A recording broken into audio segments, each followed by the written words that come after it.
Hola, muy buenas tardes. El día de hoy estamos todos en línea presentes, también aquí estudiantes del Campus León. Agradecemos la presencia de nuestros distinguidos ponentes, especialmente de la doctora Isaura Reguina Reguín, especialista en psicología clínica, que hoy nos acompaña en este foro Diálogos Universitarios, un foro dedicado a las inquietudes de los estudiantes del Campus León y de la Universidad de Guanajuato. Nos acompaña también el maestro Juan Manuel Cisneros Abascal, profesor del Departamento de Psicología y responsable del CIPAC en Campus León. También nos acompaña la doctora Erlinda Aguilar Zavala, profesora del ahora Departamento de Ciencia de la Salud de Campus Celaya Salvatierra. Sus aportaciones serán fundamentales para desvelar el tema de hoy, que es la gestión del estrés desde distintas perspectivas, tanto de la salud como de la educación. Para conducir este programa, contamos con una colaboradora habitual ya de nuestros espacios de estos foros, tanto del foro dedicado a estudiantes, que es este, como del foro de Voces de la Ciencia, la doctora Carolina Villalba Rodríguez, a quienes agradecemos de verdad su colaboración y su profesionalismo. Y sin más, pues los dejo en su compañía. Adelante, doctora Carolina, por favor. Hola, muchas gracias, doctor. Pues muy buenas tardes a todas y a todos. Les doy la bienvenida a este nuevo encuentro de diálogos universitarios, un espacio pensado para reflexionar sobre los desafíos reales de la vida universitaria y para construir herramientas prácticas para afrontarlos. En primer lugar, voy a presentar a nuestros invitados. Bienvenida, doctora Isaura Arreguín Arreguín. La doctora Isaura Arreguín Arreguín es licenciada en Psicología por la Universidad Nacional Autónoma de México, es maestra en Psicología Clínica aplicada por el Instituto Nacional de Psicología y doctora en Diagnóstico Neuropsicológico por Atlantic International University. Cuenta con una destacada trayectoria académica, docente y de gestión en la Universidad de Guanajuato, donde ha participado como profesora, tutora, investigadora y directiva en programas del área de la salud y de ciencias sociales. Ha colaborado en proyectos de investigación, publicaciones académicas, ponencias y procesos de acreditación educativa, además de integrarse activamente en comités académicos y de salud mental. Desde 2021 se desempeña como directora de la División de Salud e Ingenierías del Campus Celaya Salvatierra de la Universidad de Guanajuato. Su labor ha sido reconocida con diversos premios y distinciones, entre ellos el Premio Nacional de Servicio Social y el Galardón Estatal al Mérito Laboral por el proyecto Emociones. Bienvenida, doctora. Muchas gracias. También le damos la bienvenida al maestro Juan Manuel Cisneros Abascal. El maestro Juan Manuel es egresado de la licenciatura en Psicología aquí en la UGEL, con estudios de maestría en Psicología Clínica por el Círculo de Estudios de Psicología Profunda AC y maestro en Educación por la UEG. Actualmente es doctorante en Estudios de Género y Prevención de la Violencia por el Centro Internacional de Posgrado y ha trabajado en instituciones del sector público y organizaciones de la sociedad civil en diversos cargos y proyectos. Perdón. Actualmente es responsable de la coordinación del Centro de Intervención Psicológica al servicio de la comunidad CIPAC y profesor de tiempo completo en nuestro Departamento de Psicología. Bienvenido, maestro. Gracias. Y también damos la bienvenida a la doctora Erlinda. La doctora Erlinda Aguilar Zavala es profesora e investigadora de tiempo completo de la Universidad de Guanajuato, adscrita al campus Celaya Salvatierra, donde ha destacado por su labor académica y científica en las áreas de psicología clínica, neuropsicología y genética conductual. Es egresada de la maestría y del doctorado en Ciencias Médicas de la Universidad de Guanajuato y fundadora del Laboratorio de Biología Molecular y Genética Conductual del campus Celaya Salvatierra. A lo largo de su trayectoria ha desarrollado proyectos de investigación relacionados con salud mental, adicciones, genética del comportamiento, estrés psicosocial y nutrición, colaborando con instituciones nacionales e internacionales. Asimismo, ha impulsado activamente la formación de estudiantes en investigación científica, promoviendo la participación en proyectos con impacto nacional e internacional. La doctora Aguilar Zavala ha participado en publicaciones científicas, congresos internacionales y comités académicos, consolidándose como referente en investigación dentro de la comunidad universitaria de la Universidad de Guadalajara. Bienvenida, doctora. Y bueno, ya iniciando con estos diálogos, en un diálogo anterior, en el que tuve el placer de acompañarles, hablamos sobre la gestión del tiempo y descubrimos algo importante: organizar nuestras horas, priorizar nuestras tareas y planificar mejor puede ayudarnos a sentir un mayor control sobre nuestras actividades académicas y personales. Sin embargo, también sabemos que gestionar el tiempo no siempre elimina nuestro malestar, porque incluso cuando estamos bien organizados pueden aparecer presiones por cumplir, incertidumbre ante el futuro, autoexigencia o cansancio acumulado. Por eso, en este nuevo diálogo, nos preguntamos si gestionar el tiempo nos ayuda a ordenar lo externo y gestionar el estrés nos ayudaría a regular lo interno. El estrés en sí mismo no siempre es negativo. Es una respuesta adaptativa que en ciertos momentos puede activarnos, motivarnos y ayudar a afrontar y a responder a los retos del día a día. El problema surge cuando se vuelve constante, cuando supera nuestros recursos de afrontamiento o cuando empezamos a normalizar el agotamiento como si fuera parte inevitable de la vida universitaria. Hoy queremos abrir un espacio para comprender mejor qué nos ocurre cuando estamos bajo presión, identificar señales tempranas y, sobre todo, compartir estrategias útiles y realistas para cuidar nuestro bienestar sin perder de vista nuestras metas académicas y nuestra salud. Gracias por estar aquí, por darse este tiempo y por formar parte de esta conversación. Espero que este diálogo nos deje no solo la reflexión, sino herramientas aplicables para nuestra vida cotidiana. Pues, doctores, yo quería iniciar estos diálogos con una pregunta, y es: desde su experiencia profesional, ¿cuándo el estrés deja de ser una respuesta adaptativa y comienza a convertirse en un problema para la salud y para nuestro rendimiento? ¿Quieres empezar a decir? Ok, gracias. Creo que el estrés ha sido tiene muy mala fama, ¿no? Es común pensar, quiero vivir sin estrés, ¿no? Pero vivir sin estrés tampoco es adaptativo, ¿no? Lo que pasa es que le hemos hecho muy mala fama al estrés. Hans Selye, el padre del término, de la terminología del estrés, hablaba precisamente y lo dividía en dos, ¿no? Eustrés y distrés. Ya más recientemente, McEwen, en 2000, 2012, 2011, acuñe términos como alostasis, que es la capacidad de recuperarte fisiológicamente después de afrontar una situación de estrés. Entonces, el estrés muy comúnmente tiene esta mala fama porque lo relacionamos con las emociones que genera. Y a veces confundimos emociones con activación fisiológica, que es lo que es el estrés. El estrés es una serie de activación fisiológica ante una situación de amenaza. Entonces, nos activamos fisiológicamente cuando percibimos una amenaza. Eso provoca reacciones fisiológicas, ¿no? Mediante la activación de varias estructuras cerebrales del eje hipotalámico hipofisiario adrenal. Y eso acarrea emociones. ¿Cuáles emociones? La emoción más comúnmente relacionada con el estrés es la ansiedad, pero también puede acarrear otras emociones como el miedo, el enojo o la tristeza. Yo, por ejemplo, cuando yo me estreso, yo me enojo.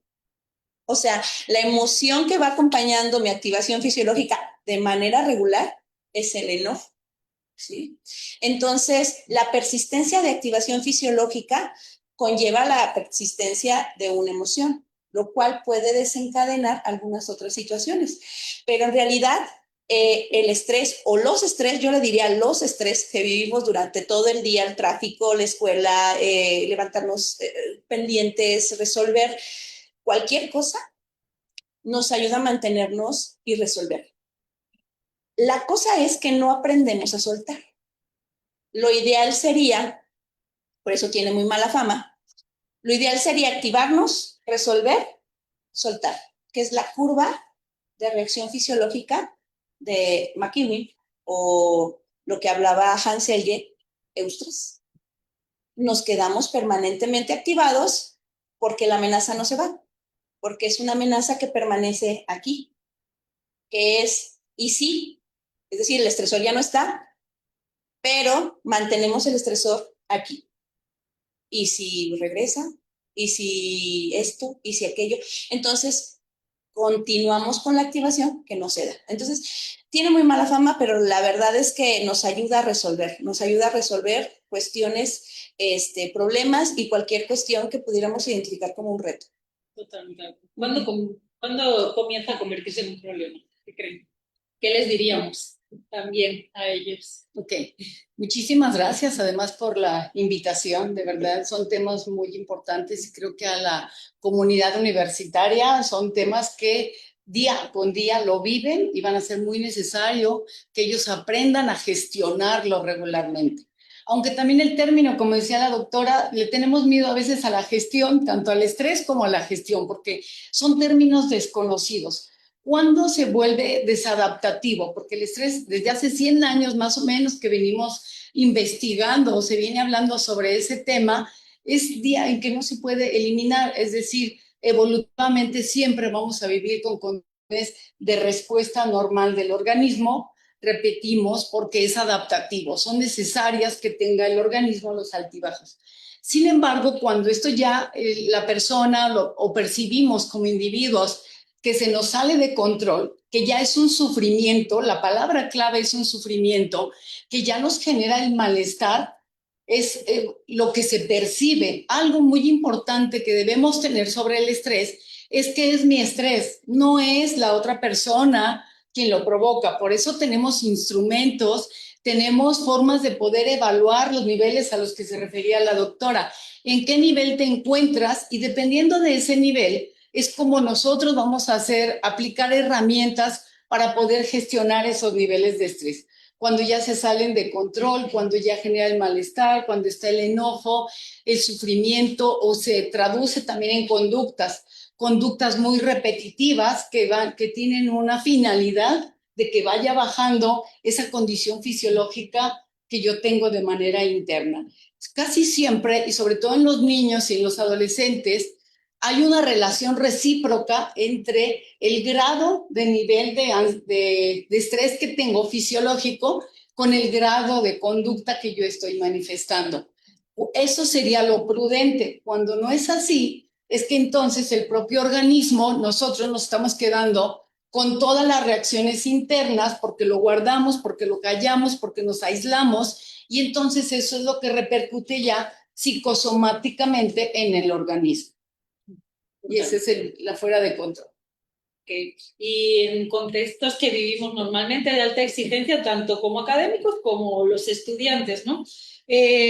¿Cómo diferenciaríamos entre el cansancio normal como el agotamiento ya acumulado que ya sí requiere atención? Sí, bueno, también agradezco la invitación a este diálogo. Y yo pienso que por ahí, además de lo que ya vimos explicado sobre la vía, el mecanismo de entendimiento de esto que yo llamaría los estímulos estresores, o sea, porque es como pensar en nuestras necesidades humanas. Estas han sido históricamente las mismas, lo que van cambiando son los satisfactores. Es igual, las reacciones o emociones humanas han sido las mismas históricamente. Lo que cambia son los estresores. Es decir, cuáles son los estímulos que el sujeto evalúa como un estresor y cuáles son las cuestiones que el sujeto evalúa de sus respuestas típicas para resolver o enfrentar aquello que ve como una amenaza. Entonces, hay una evaluación rápida que el sujeto hace. En esta evaluación que hace tanto de estresor como de sus capacidades, seguramente en algunos se siente la posibilidad de poderlo enfrentar y en otros no. Entonces hace importante que esta evaluación sea lo más apegada a la fidelidad, a la realidad del sujeto para poder tomar medidas preventivas, ¿no? Suena sencillo, pero no lo es. Sin embargo, siempre habrá posibilidades de poder detectar alguna señal de alarma cuando el sujeto ya los mecanismos que habitualmente utiliza para enfrentar al estresor ya no tienen el mismo efecto y tiene que utilizar otras estrategias de afrontamiento que salen de su repertorio, que le son desconocidas, que no maneja y que para ello tiene que tener un apoyo, digamos, psicosocial. En la práctica clínica, que yo creo que al menos ellos dos, con usted no lo tengo claro, pero ellos sí también trabajan en la práctica clínica, ¿qué indicadores suelen ver de ya lo que es agotamiento? No es el cansancio normal. Regularmente uno de los síntomas es que a pesar de que yo haya dormido mis 6 horas o 7 horas, que son las indicadas para un sueño reparador, independientemente de las fases del sueño, despertamos con cansancio. Es decir, podemos estar activos y muy bien las primeras 3 horas, pero después de 3 horas vamos sintiendo un cansancio y un sueño o incluso algún adormecimiento en alguna parte del cuerpo, dolores, y este ya es un síntoma o indicador de que realmente hay una condición de estrés y el espacio de descanso no es lo suficiente para que se recargue la energía que requiere el organismo.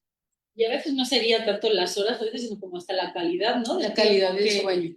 El tiempo que estamos durmiendo. Ahora también nos apoyamos con las nuevas tecnologías para ver esa calidad del sueño, ¿no? Con los monitoreando. Sí, nos vamos monitoreando. ¿Qué aconsejarían? Esta ya me está saliendo ahora, pero ¿se aconsejarían monitorearnos así nuestra calidad del sueño o todos los indicadores que podemos tener con estos smartwatches? Bueno, puede ser una herramienta, ¿no?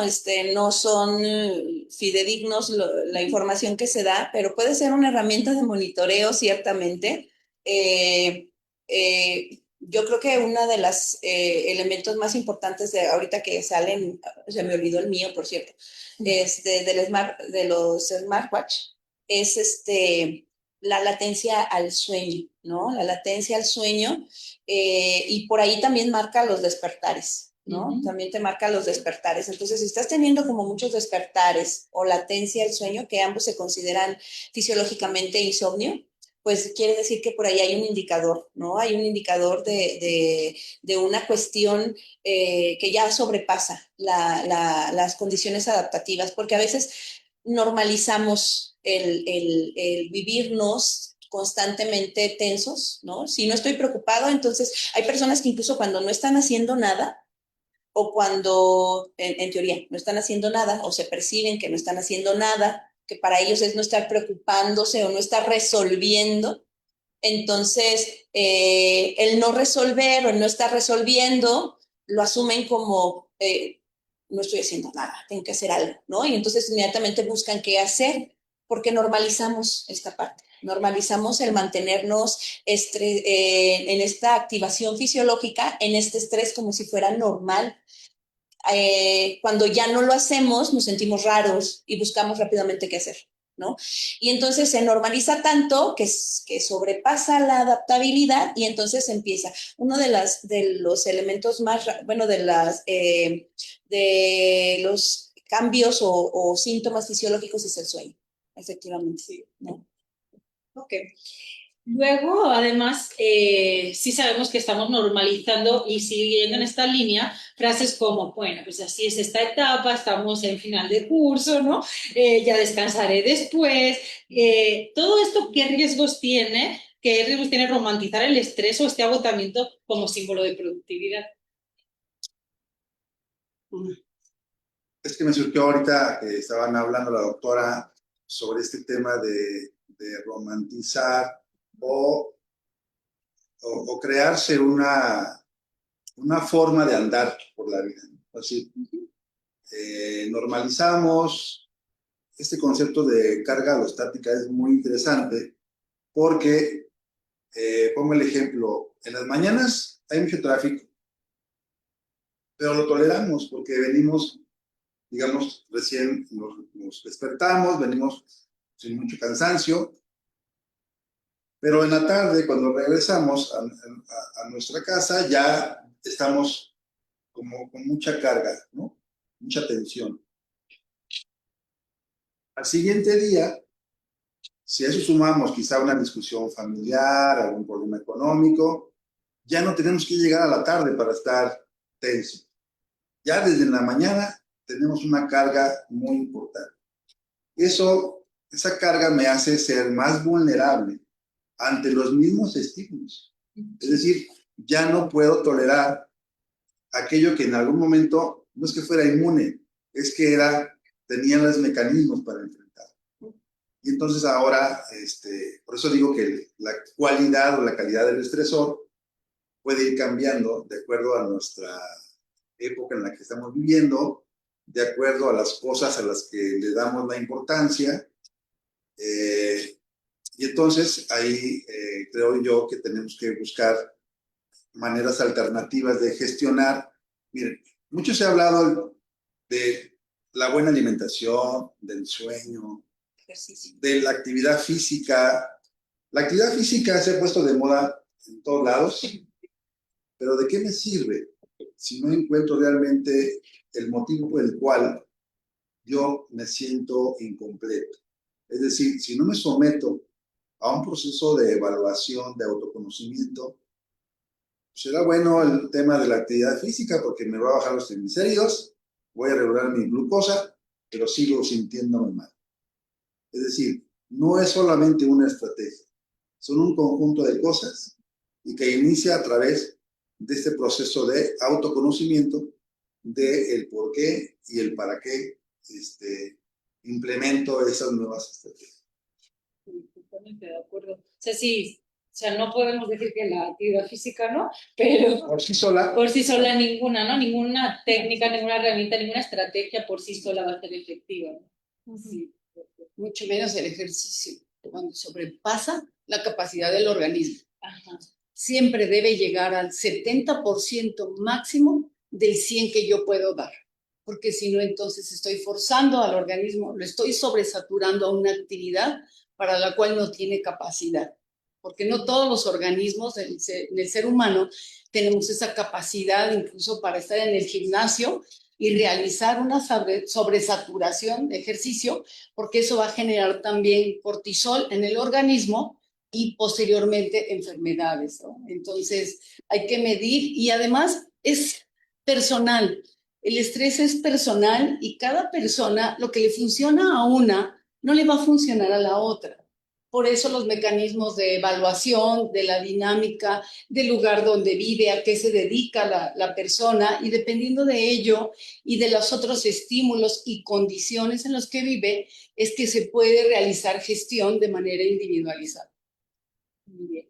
Y volviendo a la pregunta de romantizar este agotamiento como símbolo de productividad, creo que es algo que hacemos todos a nivel académico. Además, se ha hecho, bueno, yo lo veo durante fases del doctorado, ¿no? Y en adelante no se abandonan y parece que el que no descansa y el que siempre está ahí va a ser el que mejor, ¿no? Va a ser más competitivo y damos también esa visión a los estudiantes. Entonces, un poquito, ¿qué mensaje les damos a ellos para este exceso de productividad, ¿no? Sí, yo creo que nada está por encima de la salud, nada, ¿no? Vivimos en este ambiente socioeconómico, sociopolítico, en donde nos han hecho creer que ser el número uno, ¿no? En una clase, sacar 10, te pone en el top, ¿no? Y además cumples expectativas sociales, familiares, hasta personales, ¿no? A veces eso implica sacrificar las horas de sueño, eso implica sacrificar relaciones sociales, que eso también es importante, mantener relaciones sociales. Y entonces sacrificamos relaciones sociales, sacrificamos relaciones familiares, ¿no? Sacrificamos una buena alimentación, porque a veces es más rápido hacerme una maruchan, porque tengo que seguir leyendo el libro, que son 1000 páginas, que hacerme o prepararme adecuadamente unos alimentos, ¿no? Que son más recomendables.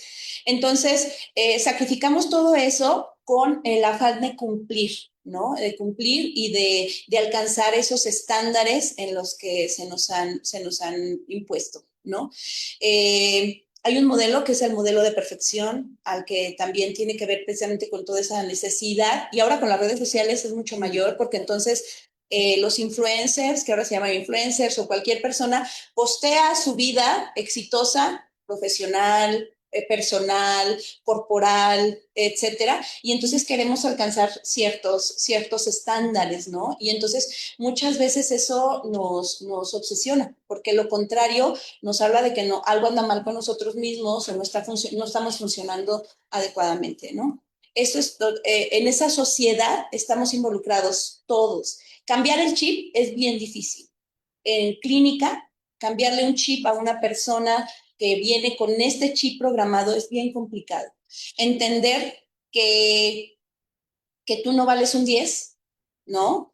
Entender que muchas veces los exámenes no representan realmente tus capacidades.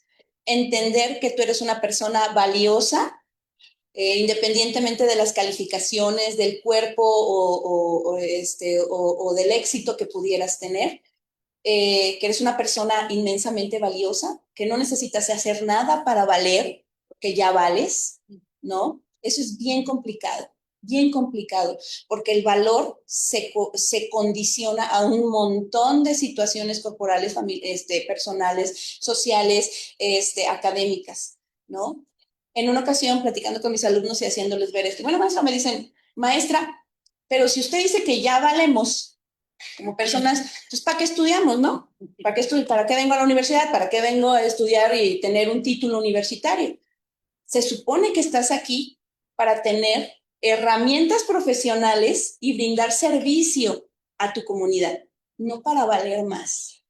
Igual hacer ejercicio, lo que decíamos. Es muy diferente ir al gimnasio para tener actividad física que contribuya a mi estado biológico de salud que ir al gimnasio para bajar 10 kilos y que todos me vean con un cuerpazo.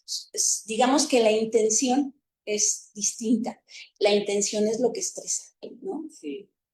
Con las redes sociales, que es el tema estrella ahora, que creo que por mucho que lo digamos, y hasta nosotros que somos adultos con una madurez a nivel cerebral incluso, ¿no? Y que estamos viviendo las redes ya desde la adultez, aún así a veces impacta sobre nuestra salud, ¿no? Sobre nuestra salud mental. ¿Qué les podemos decir a ellos? Porque sería el estrés de esas comparaciones, ya a nivel de competitividad, ya no solo académica, sino en todos los sistemas, ¿no? En los que nos podemos comparar. ¿Qué les podríamos decir también a los estudiantes?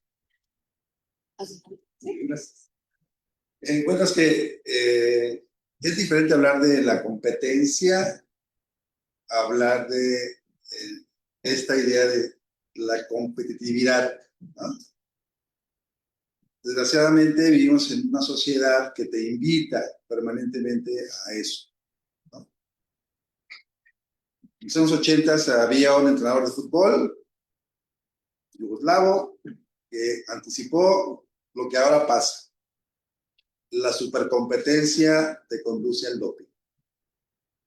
Y es lo que vivimos y lo que vemos, no solamente en el deporte, sino en la sociedad. Es decir, la competencia por la competencia misma te va a llevar a que dejes de ser tú en algún momento. Y esa presión social, porque mucho de lo que estresa a las personas es la evaluación que hagan de su persona, pues lo va a llevar inevitablemente a un cambio radical.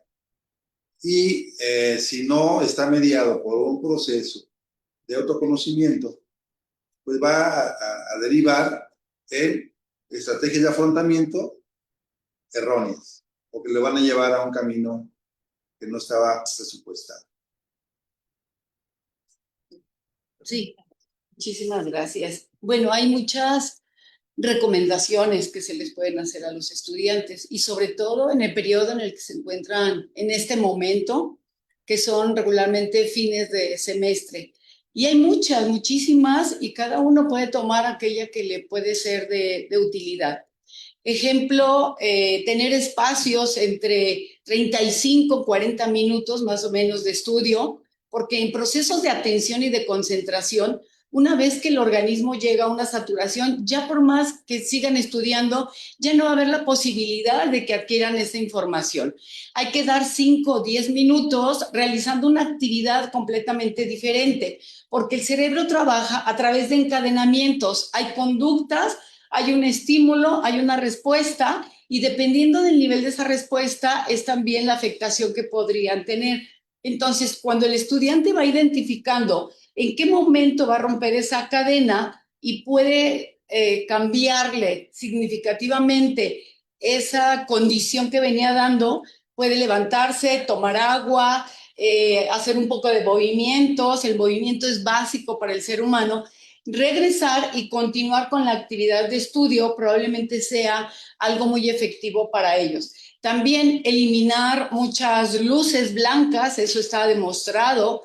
La luz blanca 2 horas antes de ir a dormir, no hacer ejercicio también muy fuerte. Es como cuando los niños salen al recreo, perdón que utilice esta analogía, en educación básica, una vez que ellos regresan del recreo, están fisiológicamente tan activados que es muy difícil que pongan atención. Entonces hay que bajar esos niveles fisiológicos para que el organismo esté dispuesto a comprender lo que ellos intentan hacer para un examen, por ejemplo. Reducir, obviamente, lo que siempre nos han dicho año por año ante estas condiciones de estrés, la cafeína, es decir, el consumo del café, el consumo del tabaco, el consumo del alcohol, porque van generando ciertas conductas que, repito, se van encadenando y, como dice la doctora, después es muy difícil para un organismo eliminar aquello que ya adquirió. Es más fácil que presente aquello que ya vivió, y ahí es donde nosotros en psicología, en el ámbito científico, hablamos de la probabilidad y de la posibilidad de que se vayan repitiendo eventos una vez que se hacen. Y obviamente también la condición personal que vive cada uno de nuestros estudiantes, ver todas las variables que están alrededor, familiares, personales, las relaciones que tienen.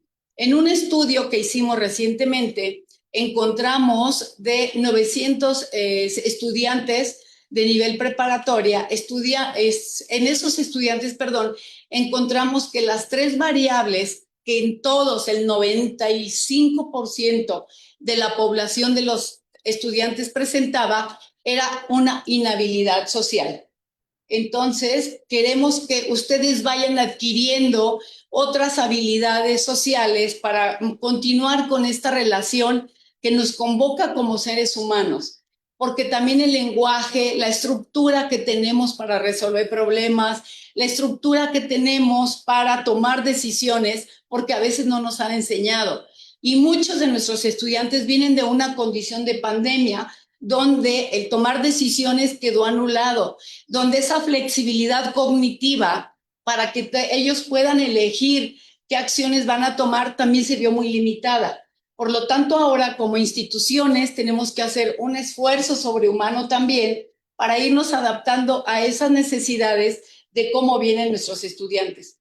Comprendamos también que ahora la Secretaría de Educación, para los de nivel básico, está exigiendo que los maestros también tengan que hacer una atención en cuestiones emocionales, cuando no siempre todos estamos preparados. Ese es el estrés del profesor.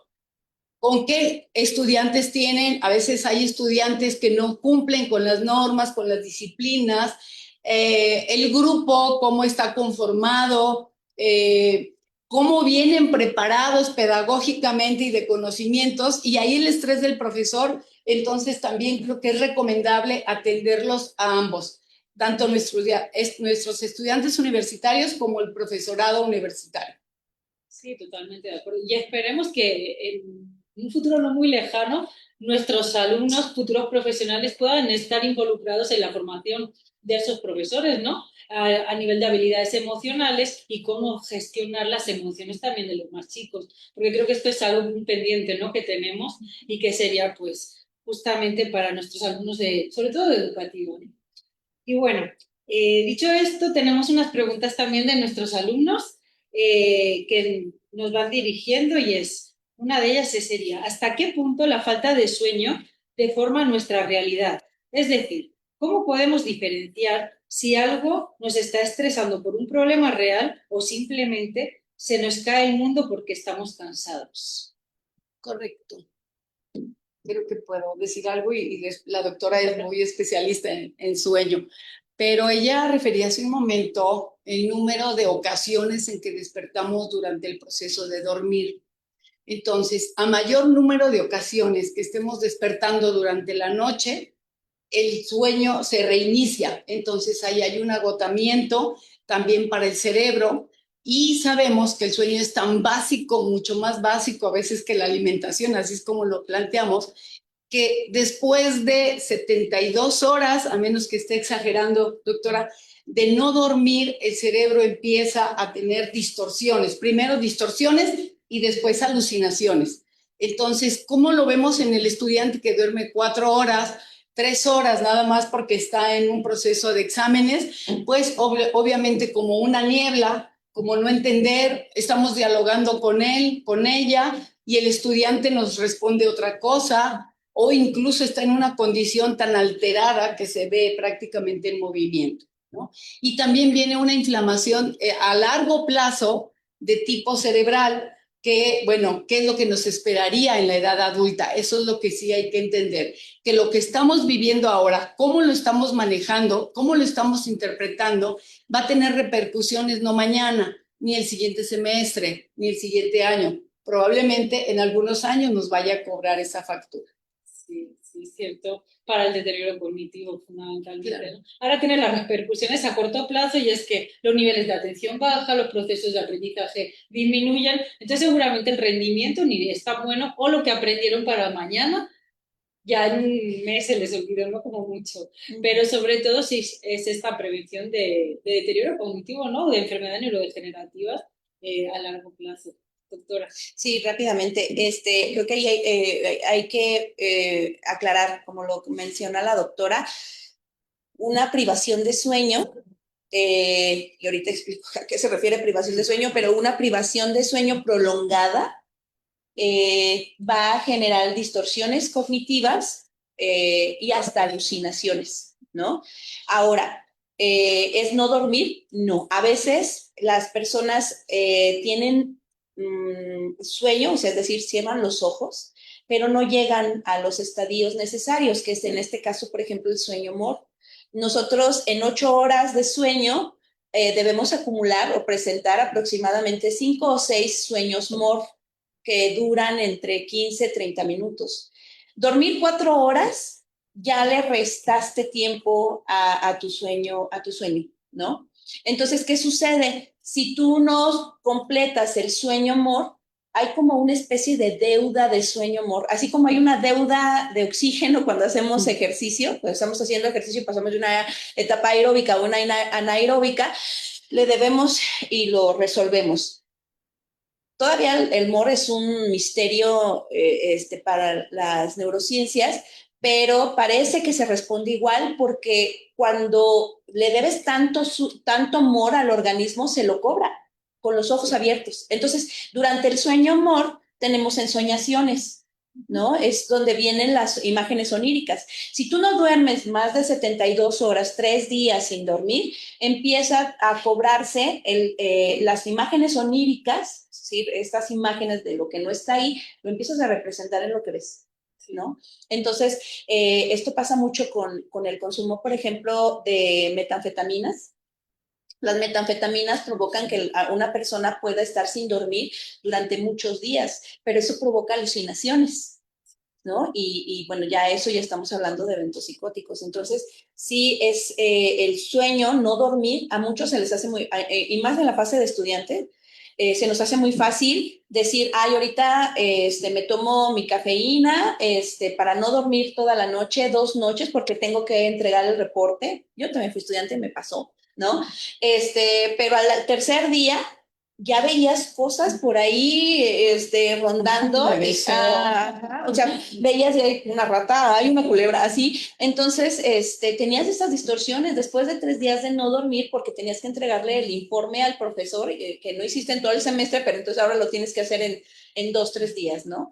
Y bueno, la cafeína es decir poco. Tenemos que hablar también de que hay combinaciones como coca con Alka-Seltzer y entre otras combinaciones que ya hacen los alumnos aspirinas. caseras, ajá, aspirinas, con la intención de permanecer despiertos, ¿no? Y eso es como decía la doctora, al final de cuentas sí te cobra mucho.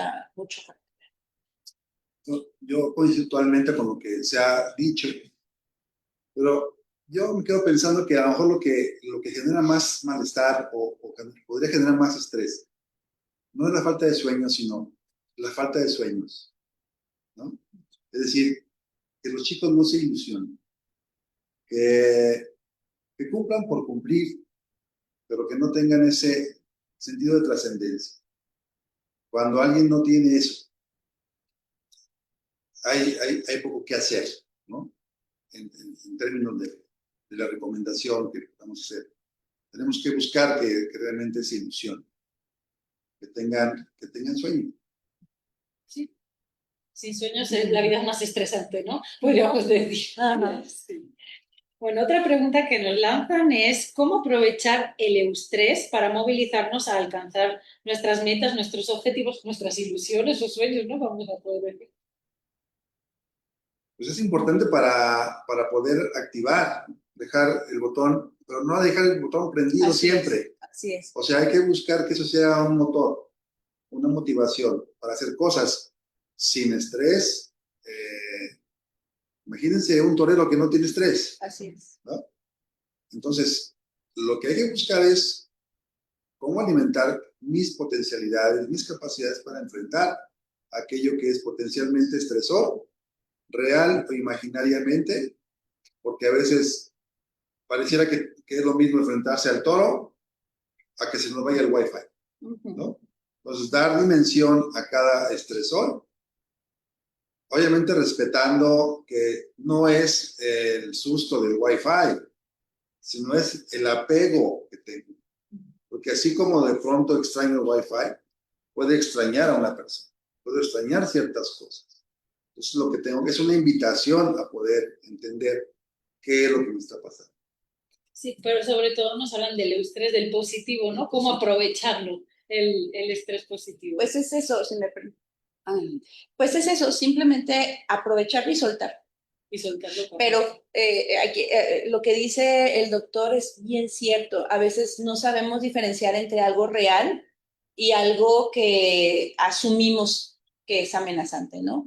Entonces, hablando de las cuestiones reales, como son los exámenes, ajustar el tiempo, etcétera, es soltar. O sea, por ejemplo, tengo examen en 3 semanas. Vamos a organizar tiempo.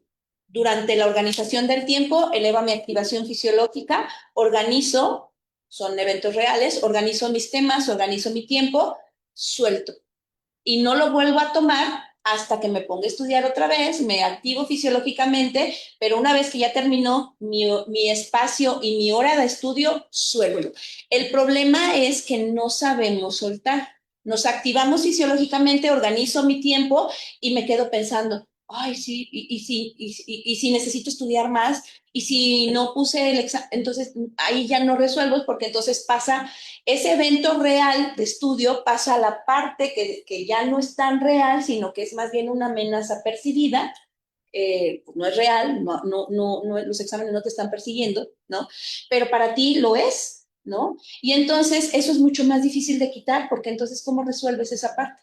Entonces, creo que lo importante, y algo que yo les digo a mis pacientes cuando tratamos esta parte es, si te está pasando, resuelve lo que te está pasando. Si no te está sucediendo, espérate a que te suceda y lo resuelves, o si no está sucediendo, pues no lo tengas en la cabeza, ¿no? Porque cualquiera de las dos cosas te va a activar fisiológicamente. Entonces, resolvamos lo que sí nos sucede, lo que sí nos está pasando, y lo otro, no le dediquemos más tiempo. ¿Sí? Sí, ahí viene la recomendación de por qué las cebras no tienen úlcera de Sapochnik, sí. Que es justamente hablando de eso, ¿no? De solo estamos abordando el estresor cuando está en el momento, cuando no está, claro, no existe, ¿no? De hecho, no, el estrés, perdón, claro, ya lo viven los estudiantes. O sea, es conocer a una persona, a una pareja, y la sensación que tengo es estrés, adelante, ¿no? Es estrés.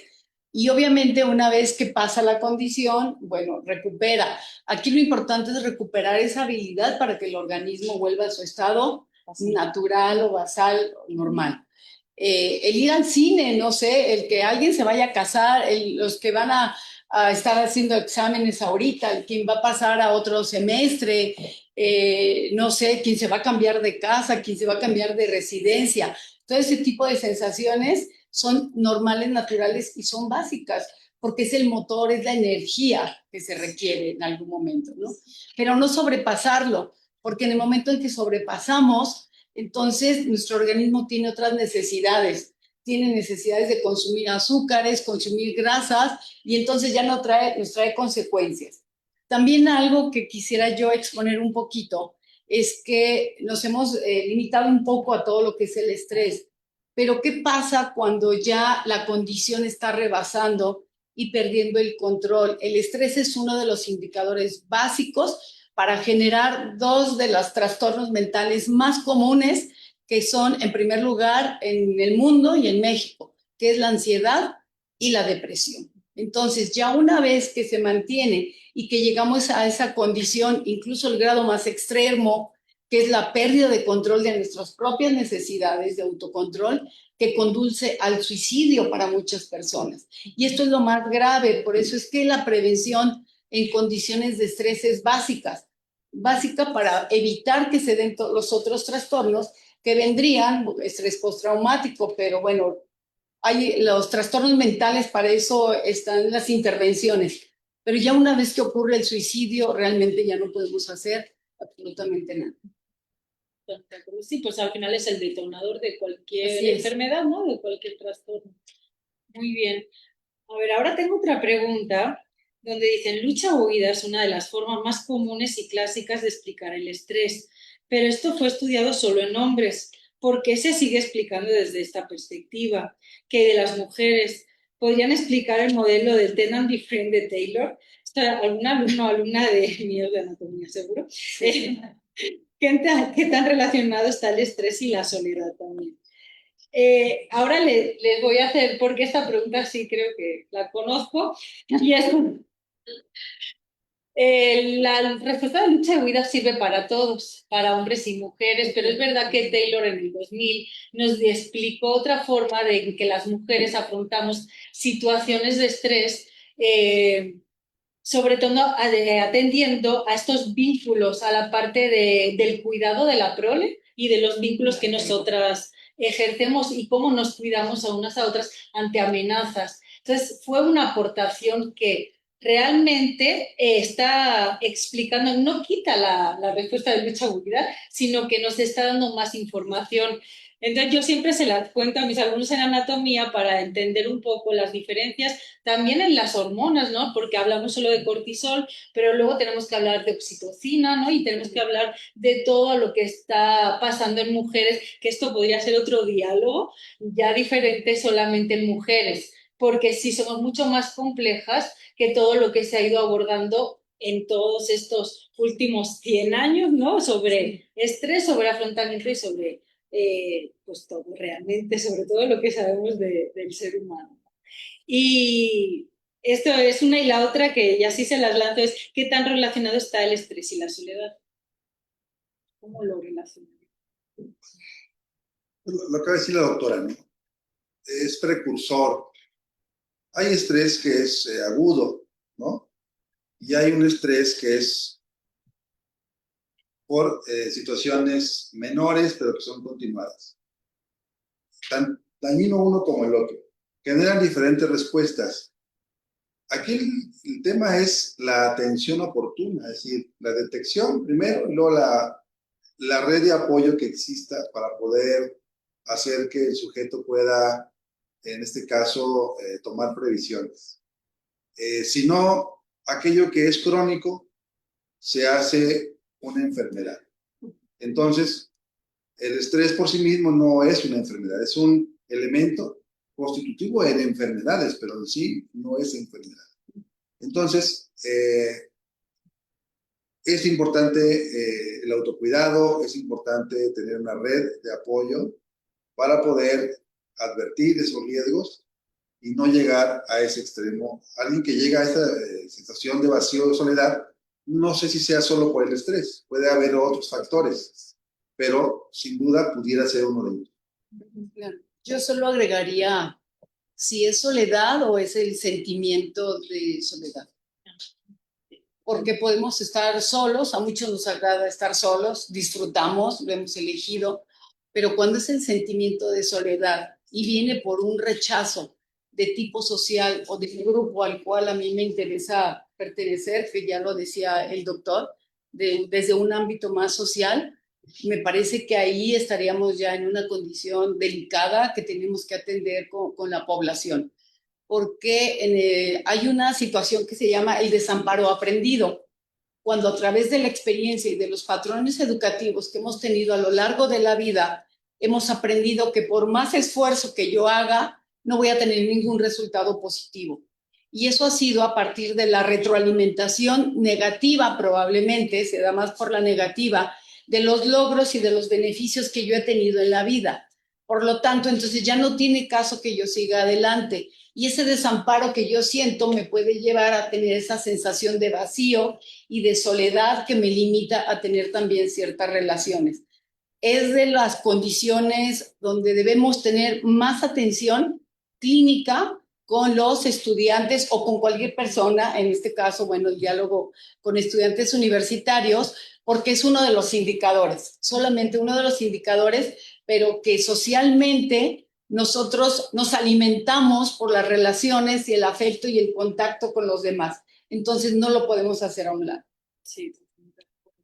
Además, sí, las redes sociales, y no son las que no son Facebook ni Instagram, sino las reales, sí son los que realmente nos están, ¿cómo se dice?, protegiendo.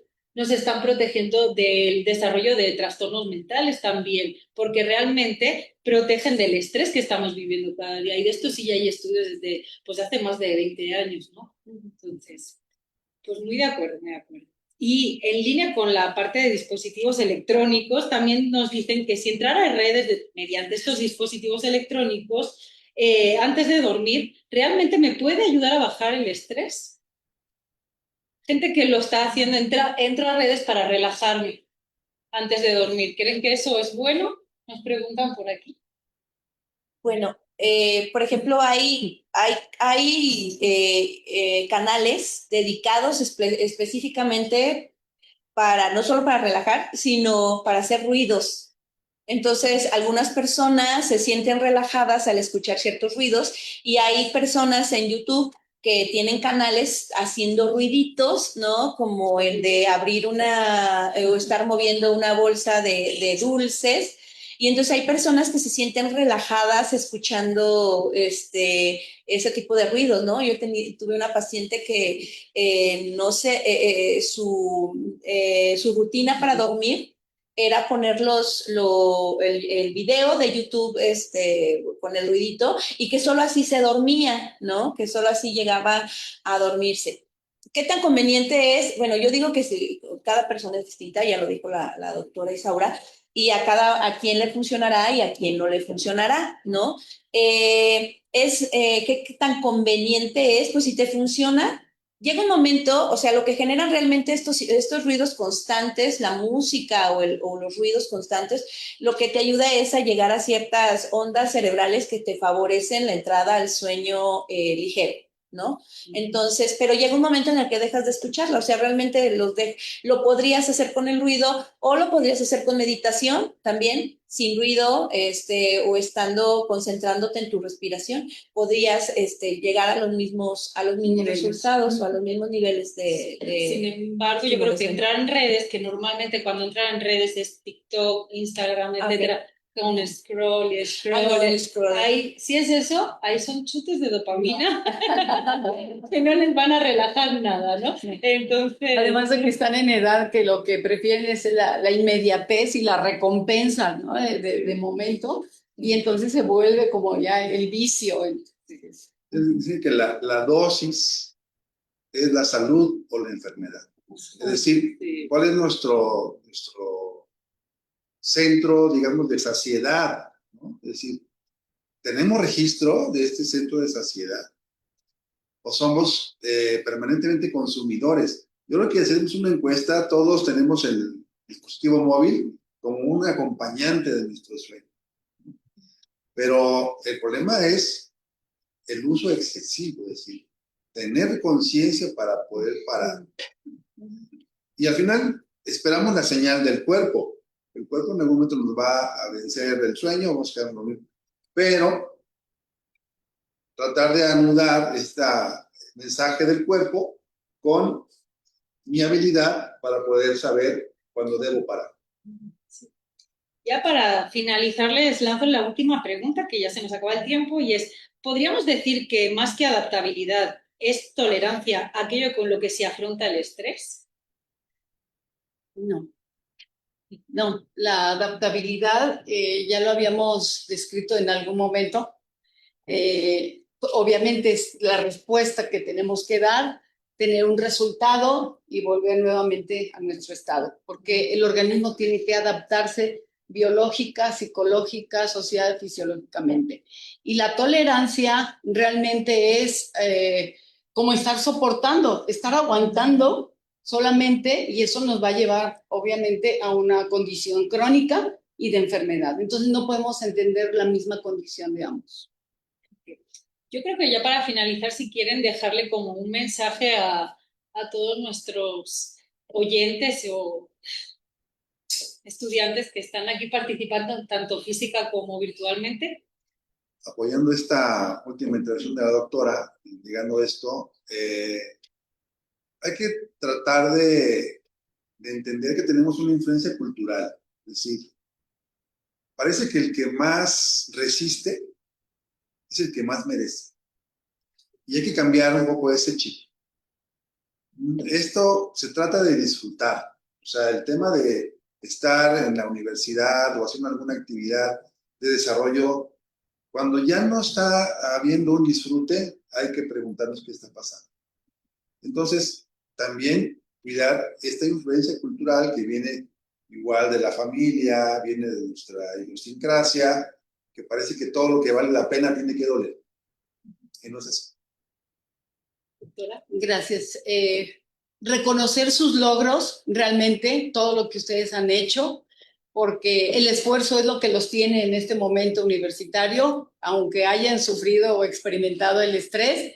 Y si en algún momento consideran que el estrés o las condiciones socioemocionales o psicosociales que hay alrededor consideran que ya no las pueden controlar, que les está rebasando a la capacidad que ustedes tienen, siempre acérquense a alguien, a veces una red, un amigo, un profesor, y sobre todo en la Universidad de Guanajuato, que tenemos las mejores instancias a nivel nacional para poder atender a toda la comunidad universitaria. Hay profesionistas de calidad que pueden dar o brindar esa orientación, no necesariamente como una intervención, pero sí como orientaciones para que ustedes puedan ir resolviendo esa condición que están viviendo. Sí, gracias. Aprender es emocionante. Aprender es crecimiento.